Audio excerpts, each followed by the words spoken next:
से और प्रदेश सरकार के मंत्री श्री चंद्रिका प्रसाद उपाध्याय जी, मानिकपुर से विधायक श्री आनंद शुक्ला जी, मानिकपुर से अपना दल और भारतीय जनता पार्टी समर्थित प्रत्याशी श्री अविनाश चंद्र द्विवेदी जी, जिला पंचायत अध्यक्ष श्री अशोक जाटव जी, भारतीय जनता पार्टी के सभी पदाधिकारीगण, पूर्व सांसद श्री रमेश चंद्र द्विवेदी जी, भैरव प्रसाद मिश्र जी और उपस्थित सभी भाइयों बहनों, भगवान राम ने जिस धरती पर अपने वनवास के कार्यकाल का सर्वाधिक समय व्यतीत किया, ऐसे चित्रकूट की इस पावन धरा को मैं कोटि कोटि नमन करते हुए आप सबका अभिनंदन करता हूं। भाइयों बहनों, चित्रकूट की जब बात होती है तो भगवान कामदगिरी की भी चर्चा होती है।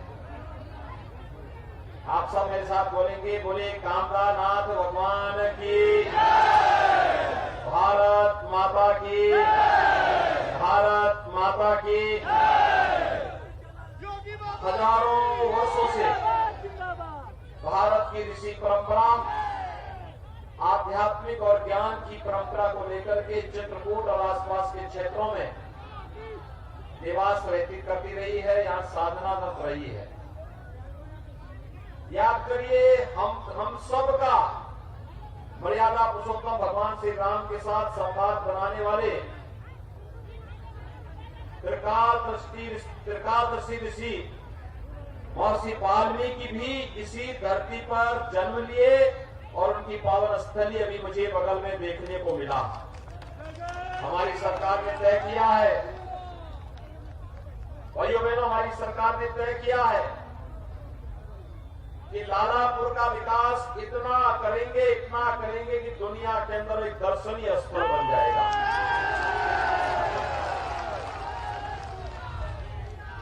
और ऊपर पहाड़ी की चोटी पर चढ़ने में जिन लोगों को दिक्कत होती है, तो जैसे लक्ष्मण पहाड़ी के लिए रोपवे बना है, वैसे यहाँ के लिए भी रोपवे बनाने की कार्रवाई हम लोग करने जा रहे हैं। भाइयों बहनों, ऐसे ही राजापुर के लिए भी रामचंद्र मानव के माध्यम से भगवान राम की उस मर्यादा को, उनकी लीला को जन जन तक पहुंचाने वाले मध्यकालीन संत बाबा तुलसीदास जी की भी पावन जन्मभूमि यही राजापुर बगल में है। और भाइयों बहनों, राजापुर का भी विकास हो, समग्र विकास हो, रामायण शोध संस्थान बने, इस कार्यक्रम को भी आगे बढ़ाने की सरकार कार्रवाई बढ़ा रही है। और भाइयों बहनों, जब विकास की बात होती है तो विकास की पहली शर्त होती है सुरक्षा।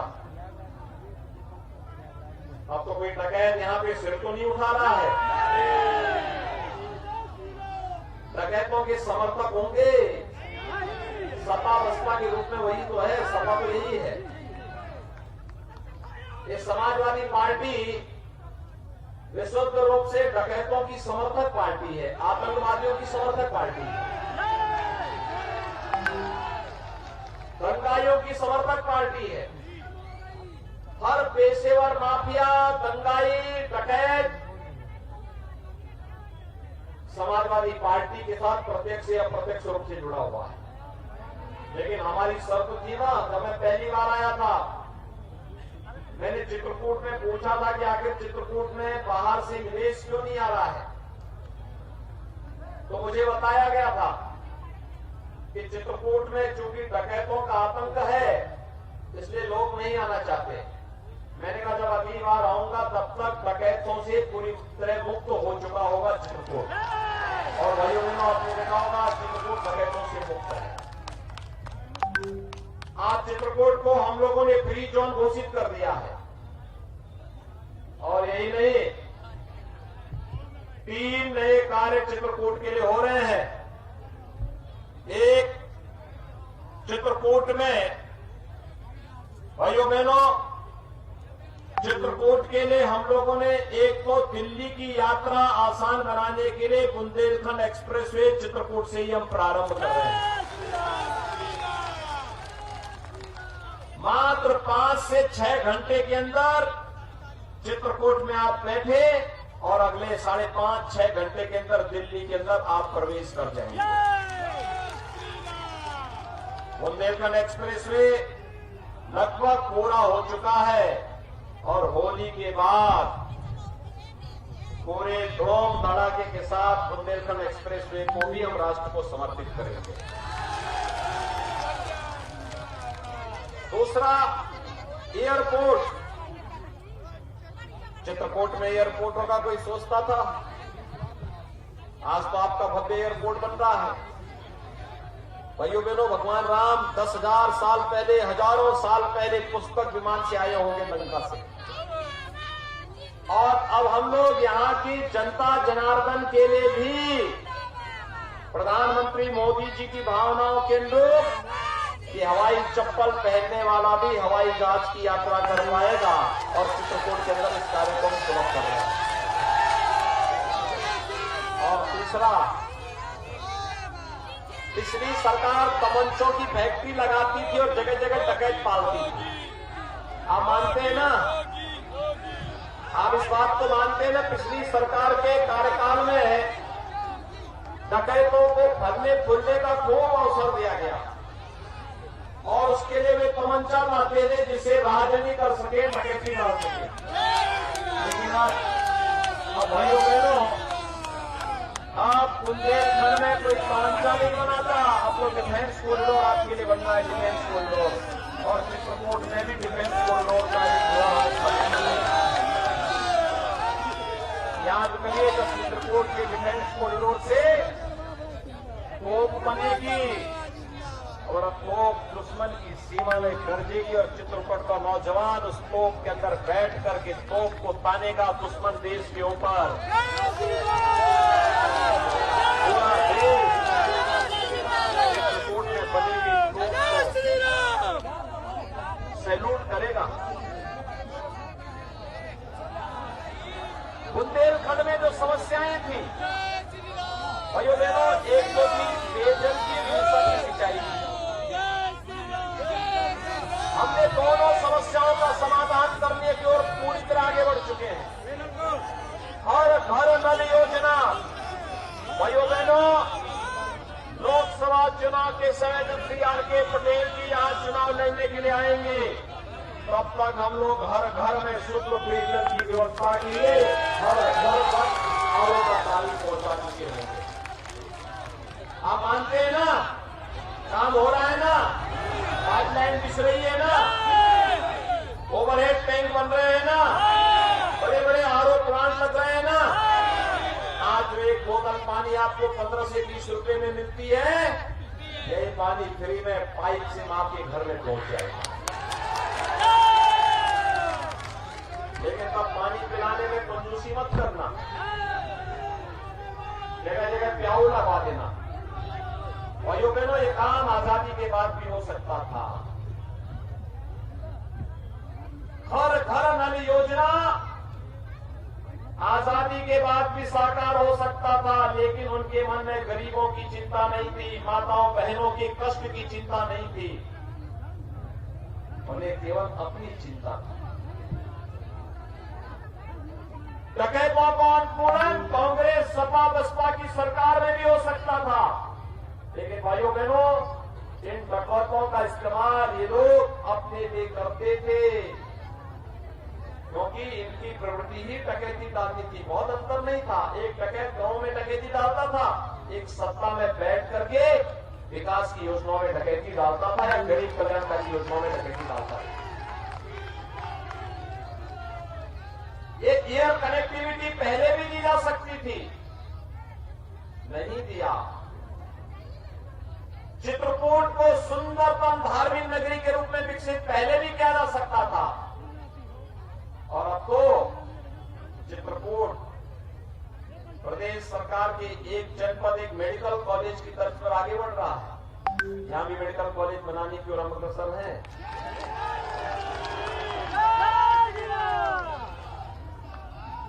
भाइयों बहनों, मुझे एक बात बताइए, चित्रकूट में क्या 2017 के पहले बिजली मिलती थी? देखो झूठ मत बोलना भाई। और 2017 के बाद है ना, आज कोई भेदभाव तो नहीं होता। ऐसा तो नहीं होता है कि ब्राह्मण के यहाँ बिजली आएगी और दूसरी जाति के यहाँ नहीं आएगी। चंद्रिका जी ऐसा तो नहीं करते ना? यानी बिजली सबको है ना, सबको बिजली, पर्याप्त बिजली है ना। और ये भेदभाव भी तो नहीं होता है ना कि पहले जो होता था ईद और मुहर्रम में बिजली आएगी और दीपावली होली में नहीं आएगी, ऐसा भेद तो नहीं होता ना। 17 के पहले तो होता था। दूसरा मुझे बताइए, वैक्सीन आपको मिली? कितने लोगों ने वैक्सीन लगाई? सब लोग लगा दिए। आपको धन्यवाद, मैं आपका अभिनंदन करूंगा। ये वैक्सीन कोरोना के खिलाफ देश की लड़ाई का प्रतीक है। और भाइयों बहनों, कोरोना कालखंड में आपने देखा होगा प्रधानमंत्री मोदी जी के नेतृत्व में कैसा कार्य हुआ। कोरोना कालखंड में फ्री में टेस्ट, फ्री में उपचार, प्रवासी हो या निवासी सबको फ्री में राशन, और कोरोना कालखंड में हर परिवार को महीने में 2-2 बार राशन देने की व्यवस्था हुई। मिला कि मिला राशन? दाल, तेल, नमक मिल रहा है कि नहीं मिल रहा है?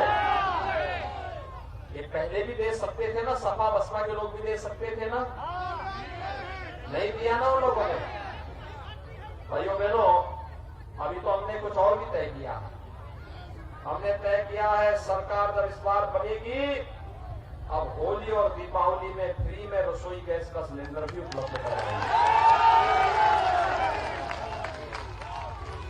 60 साल से ऊपर की माताओं और बहनों के लिए परिवहन निगम की बस में फ्री में यात्रा की सुविधा भी उपलब्ध करवाएंगे। बेटी जन्म लेगी, बेटी के जन्म लेने के साथ ही हमने बेटी के साथ भेदभाव न हो, एक व्यवस्था बनाई है। मुख्यमंत्री कन्या सुमंगला योजना, 15,000 रुपए बेटी को हम देते थे। और भाइयों बहनों, हमने तय किया है कि अब इस राशि को 15,000 से बढ़ा करके 25,000 करेंगे। पहले गांव की बेटी सबकी बेटी मानी जाती थी, और इसीलिए हमने कहा कि कोई बेटी दहेज के भाव में शादी से वंचित न रहे, इसके लिए मुख्यमंत्री की ओर से बेटी की शादी के लिए 51,000 रुपए का अनुदान हम लोग देते हैं ना। सामूहिक विवाह योजना में 51,000 रुपया मिलता है ना। अब हमने तय किया है इस राशि को 1 लाख करेंगे। देखो, सपा की सरकार के समय वृद्धजनों की पेंशन, दिव्यांगजनों की पेंशन और विधवा महिलाओं की पेंशन उन्होंने रोक दी। देखो, उनका भी पेंशन रोक दिया। पाप की भी एक सीमा होती है। कितना बड़ा पाप करते थे ये लोग।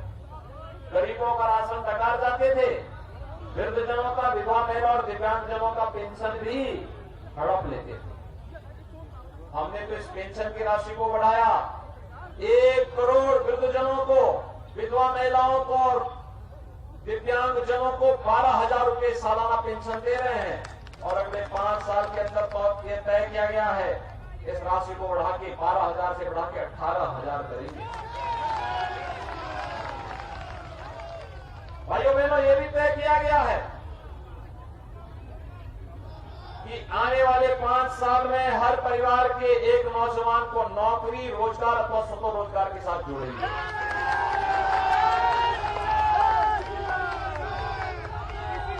लोग परेशान है, सपा के लोग, बसपा के लोग परेशान हैं कि पहले ये अवैध बूचड़खाना चलाते थे। हमने तय किया है न गौ माता को कटने देंगे और न अन्नदाता किसान की फसल को नष्ट होने देंगे। और गौ जनपद में पर्याप्त गौशाला और हर गौशाला में सीएनजी भी बनेगा और जो गोबर गैस बनेगा उस गैस को फिर सिलेंडर में पैक करके हर घर तक पहुंचाने का काम करेंगे। बाहर से गैस लेने की आवश्यकता ही नहीं पड़ेगी। भाइयों बहनों, सरकार ने यह भी तय किया है कि 1 करोड़ नौजवानों को वर्तमान में टैबलेट और स्मार्टफोन दे रहे हैं। और भाइयों बहनों, 10 मार्च समाजवादी पार्टी ने चुनाव आयोग को कंप्लेंट किया कि युवाओं को देने की आवश्यकता क्या। मैंने कहा नहीं, इस पे तो केवल सिपाही खानदान का विकास, यानी उनके लिए विकास का मतलब क्या। विकास का मतलब उनका ये होता है कि केवल एक खानदान का विकास हो, बाकी किसी को कुछ न मिले।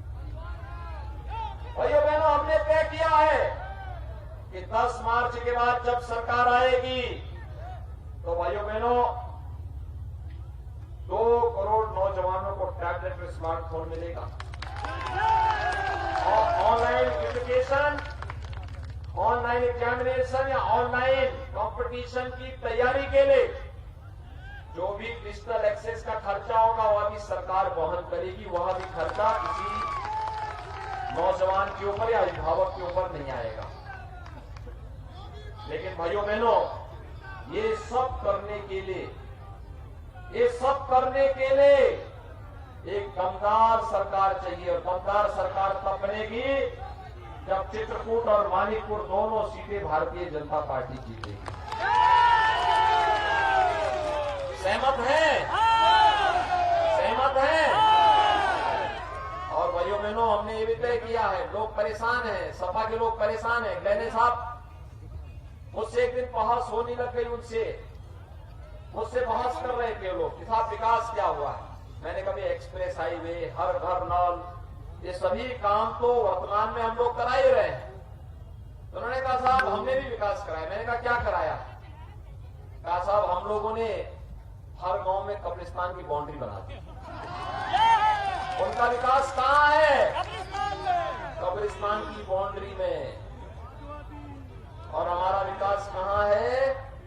धामों के विकास में, एक्सप्रेस हाईवे में, हर घर नल योजना में, गांव-गांव की सड़कों के विकास के लिए, चित्रकूट को वैश्विक पहचान दिलाने के लिए, लालापुर और राजापुर को उसकी पहचान दिलाने के लिए हम लोग कार्य कर रहे हैं। भाइयों बहनों, ये तो सोच होती है विकास की। उन्होंने कहा आपके पास पैसा कहां से इतना आ गया। मैंने कहा पैसा के लिए हमारे पास एक तो साफ नियत है, स्पष्ट सोच है, और बाकी जो कुछ बच जाएगा तो उसके लिए हमारा बुलडोजर पर्याप्त है। वो बुलडोजर दोनों काम करता है, एक्सप्रेस हाईवे भी बनाता है और माफियाओं को रगड़ते हुए जाता तो पैसा अपने आप निकल आता है।